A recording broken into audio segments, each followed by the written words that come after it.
À tous ces dirigeants qui sont déjà heureux de pouvoir avoir trouvé des assistants ou des office managers en freelance qui sont compétents, qui leur permettent de trouver une structure dans l'entreprise, une certaine zone de stabilité, et le tout sans avoir la contrainte d'un contrat de travail, donc avec une forme de flexibilité totale et surtout un accès à la performance immédiate, j'ai envie de vous dire quelque chose que vous ne comprenez pas toujours.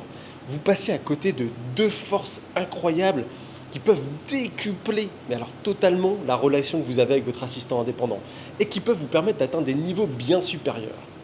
La première chose qu'on oublie trop souvent et qui permet d'accéder à cette zone incroyable, c'est de remercier. Remercier sincèrement votre assistant, votre office manager freelance, même si c'est un freelance autonome qui n'a pas de lien hiérarchique avec vous, un merci. La considération d'un travail bien fait est quelque chose qui a un pouvoir incroyable. Et ça, en fait, on se nourrit de ça quand on est freelance. Parce qu'en fait, bien qu'on rémunère ces services à un prix qui est censé nous permettre de vivre correctement, eh bien, on a toujours besoin de ça pour se dire que finalement, ça nous aide à tenir et à s'améliorer et à mettre l'énergie, le supplément d'âme nécessaire pour aller toujours plus loin et offrir une meilleure qualité de service. Ça, c'est la première chose. Deuxième chose, c'est d'inviter aussi votre prestataire, votre partenaire de collaboration commerciale à aller plus loin dans sa zone de créativité. Lui permettre de prendre 1 à 2 heures sur un forfait de, par exemple, 40 heures par mois, 1 à 2 heures pour sortir des sentiers battus, pour proposer des choses nouvelles, pour imaginer d'autres éléments qui sortent de l'ordinaire et qui n'ont pas l'habitude d'être mis en place dans les processus de l'entreprise. Comme une zone what the fuck où on va chercher des choses qu'on n'a jamais osé toucher du doigt.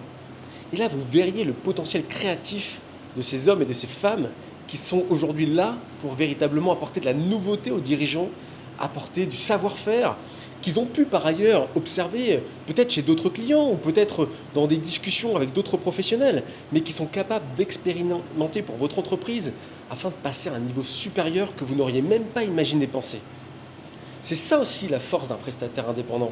C'est d'avoir vu tellement de situations différentes, tellement de clients potentiels, d'avoir aussi de s'être intéressé à tellement de sujets sur son expertise qu'il doit être capable de vous apporter des choses nouvelles, un regard nouveau, un vent d'air frais qui va vraiment parfois transformer votre entreprise. Donc user de ce potentiel-là, c'est la force aussi des freelances. Ce n'est pas simplement tous les avantages incommensurables liés à la flexibilité des contrats, et au fait que ce soit des gens hyper réactifs, hyper actifs même, et hyper proactifs, j'ai envie de dire. Mais c'est aussi ce côté apport de nouvelles solutions qu'on n'aurait pas imaginé, et capacité à structurer, en vertu des solutions apportées sur la table, à structurer des solutions pérennes. Donc utilisez ce potentiel.